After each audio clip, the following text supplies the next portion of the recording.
আহা কি আনন্দ আকাশে বাতাসে, আহা কি আনন্দ আকাশে বাতাসে।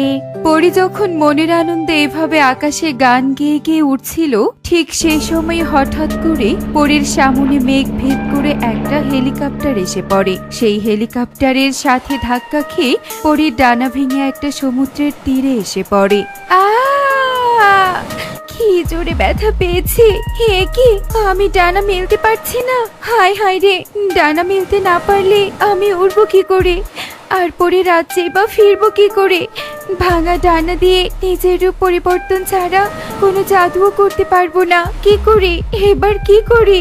এভাবে খোলা জায়গায় থাকলে তো আমার বিপদ হতে পারে। তার চেয়ে বরং আমি রূপ পরিবর্তন করে একটা মাছ হয়ে এই সমুদ্রের জলেই থাকি, দেখি ডানা ভালো করার জন্য কোনো সাহায্য পাই কিনা। এই বলে পরি তার রূপ পরিবর্তন করে একটা রঙিন মাছের রূপ নেয় আর সমুদ্রের জলে নেমে পড়ে। এদিকে সমুদ্রের বিশাল বড় বড় ঢেউয়ের কারণে রঙিন মাছ রূপে পরি সমুদ্রের গভীরে যেতে থাকে।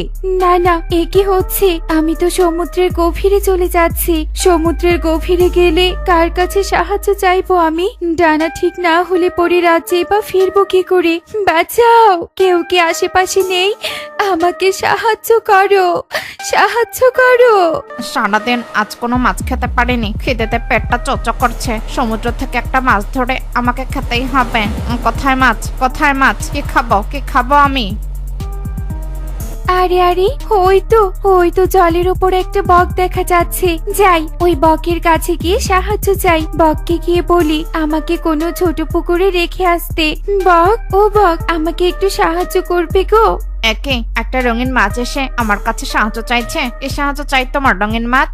আসলে আমি এই সমুদ্রে থাকতে চাই না। তুমি আমাকে কোনো ছোট জলাশয়ে রেখে আসতে পারবে? এই সমুদ্রের ঢেউ যে আমাকে অনেক দূর গভীরে ভেসে নিয়ে যাচ্ছে।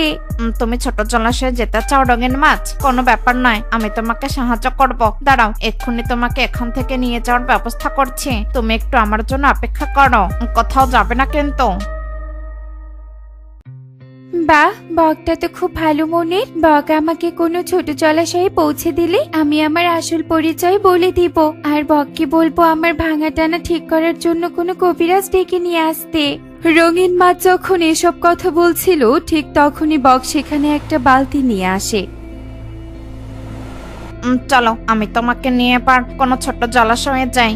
বক, তুমি অনেক দয়ালু। তুমি আমার খুব ভালো বন্ধু। তোমার মতো এমন পরোপকারী বন্ধু আমি আগে কখনো দেখিনি।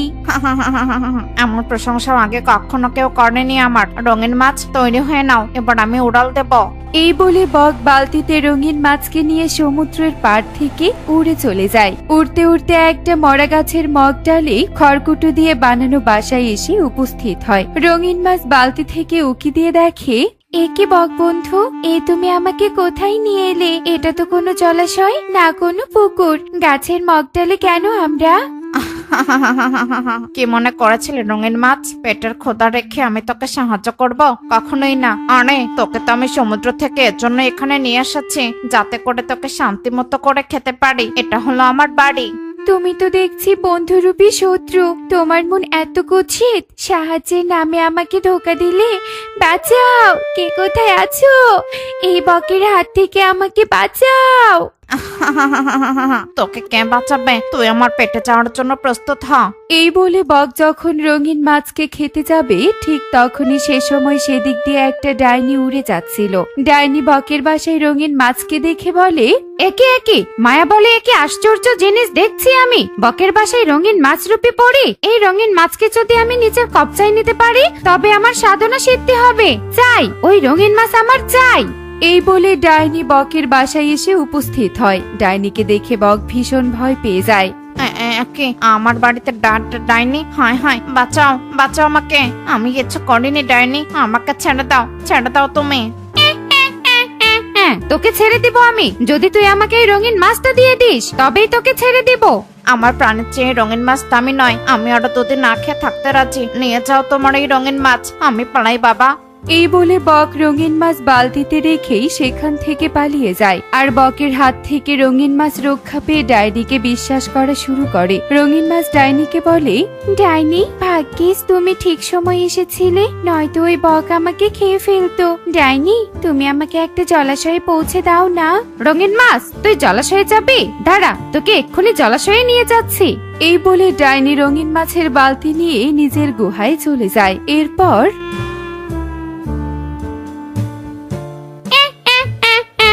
এসে গেছে আমার গুহায়।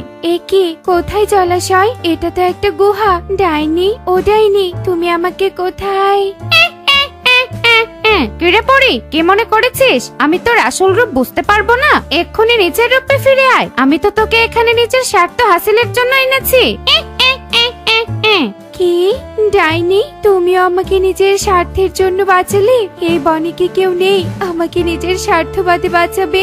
ওসব নীতি কথা আমি শুনতে চাই না। নিজের রূপ পাল্টাবি না, তাই তো? দাঁড়া, আমি আমার জাদু শক্তি দিয়ে তোর রূপ পাল্টে দিচ্ছি।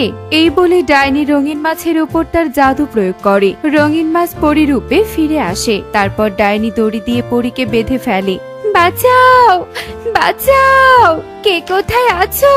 আমাকে বাঁচাও।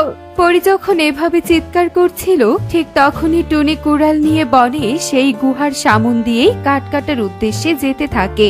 আমার কপালে কোনোদিনও সুখ হলো না, সারা জীবন অভাব, শুধু কাট কাটতেই আমার জীবন চলে গেল। হে দয়াল, আমার জীবনে কেন কোনো সুখ নেই? বাঁচাও, কে কোথায় আছো? আমাকে বাঁচাও, ডাইনি আমাকে ধ্বংস করে দেবে। হে কি, এই গুহার ভেতর থেকে কারো চিৎকার ভেসে আসছে মনে হয়। নিশ্চয়ই গুহার মধ্যে কেউ বিপদে পড়েছে, তাকে আমাকে সাহায্য করতে হবে।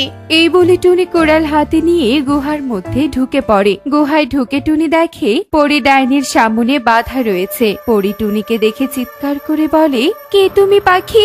আমাকে এই ডাইনির হাত থেকে বাঁচাও, এই ডাইনি আমাকে ধ্বংস করে দিবে। কে তুই? তোর হাতে লোহার কোড়াল কেন? লোহার কোড়াল নিয়ে চলে যা এখান থেকে। আমি লোহার কোড়াল সহ্য করতে পারি না, আমার লোহা দেখলে ভয় করে। লোহার কোড়ালকে দেখে ডাইনির ভয় পাওয়া দেখে টুনির মাথায় বুদ্ধি আসে আর মনে সাহস আসে। ডাইনি, ভালোই ভালো বলছি, এখান থেকে চলে যা, নয়তো এটা তোর গায়ে স্পর্শ করে দিব। চলে যা এখান থেকে, পালিয়ে যা। না না, আমি চলে যাব। ডাইনি রে ডাইনি, বেঁচে থাকলে আরো অনেক সাধনা করতে পারবি, কিন্তু ওই লোহার কোড়াল যদি আমার গায়ে স্পর্শ হয় তবে আমি ভস্ম হয়ে যাব। যাচ্ছি যাচ্ছি, আমি এক্ষুনি চলে যাচ্ছি। এই বলে ডাইনি সেই গুহা থেকে পালিয়ে যায়। টুনি পরীর বাঁধন খুলে দেয়। পরীকে মুক্ত করে টুনি বলে, পরি, তুমি এই বনে এলে কি করে? আর ডাইনির কাছে বা বন্দি হলে কি করে? আসলে আমি পরিরাজ্য থেকে বের হয়ে মনের সুখে আকাশে ডানা মেলে উঠছিলাম। ঠিক তখনই হেলিকপ্টারের সাথে ধাক্কা লেগে আমার ডানা ভেঙে যায় আর আমি সমুদ্রের পাড়ে পড়ে যাই। তারপর উঠতে না পেরে রঙিন মাছ হয়ে একটা বকের কাছে সাহায্য চাইলে ওই বকের কাছ থেকে আবার ডাইনি নিজের স্বার্থে উদ্ধার করে এখানে নিয়ে আসে। আহারে, তুমি তো দেখছি সবসময় দুষ্টুদের হাতে পড়েছো। কিন্তু এবার মনে হয় আমি কোনো ভালো পাখির হাতে পড়েছি। ও পাখি, তুমি আমাকে সাহায্য করো না, ডানায় জড়িবুটি লাগিয়ে দাও না। ডানা ঠিক না হলে যে আমি উঠতে পারবো না, আর উঠতে না পারলে আমার রাজ্যে ফিরতেও পারবো না। জাদুই শক্তি প্রয়োগ করে নিজের ডানাও ভালো করতে পারবো না। তুমি কোনো চিন্তা করো না পরি, আমি এক্ষুনি জড়িবুটি নিয়ে এসে তোমার ডানায় লাগিয়ে দিচ্ছি, তুমি এক্ষুনি সুস্থ হয়ে যাবে। এই বলে টুনি গুহার বাহিরে যায়। তারপর জড়িবুটি সংগ্রহ করে ফিরে আসে। সেই জড়িবুটি পরীর ডানায় লাগিয়ে দেওয়ার সাথে সাথে পরীর ডানা সুস্থ হয় আর পরীর ডানা ঝাপটাতে থাকে। আমার ডানা ভালো হয়ে গেছে, ভালো হয়ে গেছে পাখি। আমি তোমার উপর অনেক খুশি হয়েছি, তোমাকে আমি অনেক সোনা দানা দিব। এই বলে পরী জাদু করে কলসি ভর্তি সোনা দানা নিয়ে আসে। তা দেখে টুনি বলে, পরি, এসবের কোনো দরকার ছিল না, আমি কোনো কিছুর বিনিময়ে তোমাকে সাহায্য করতে চাইনি। আসলে আমি এতক্ষণ অনেক স্বার্থবাদীদের কাছে পেয়েছিলাম, যারা নিজেদের স্বার্থের কারণে বন্ধুত্বের হাত বাড়িয়ে দিয়েছিল, বন্ধুত্বের আড়ালে আমার ক্ষতি করতে চেয়েছিল। একমাত্র তুমি আমার প্রকৃত বন্ধু হয়ে আমাকে নিঃস্বার্থভাবে সাহায্য করেছো। এই উপহার পাওয়ার যোগ্য তুমি, গ্রহণ করো। আচ্ছা ঠিক আছে পরি, এত করে যখন বলছো তখন আমি তোমার উপহার গ্রহণ করছি। তুমি এবার তোমার রাজ্যে ফিরে যাও, আমিও ফিরে যাই। এরপর টুনি সোনা দানা ভর্তি কলস নিয়ে নিজের বাড়িতে ফিরতে থাকে। পরিও সুস্থ ডানায় ভর করে পরিরাজ্যে ফিরতে থাকে। এমনই সব মজার মজার শিক্ষণীয় টুনি পাখির গল্প দেখতে আমাদের সাথেই থেকো। আর গল্পটি কেমন হয়েছে তা কমেন্টে জানাতে ভুলো না কিন্তু। Bye bye.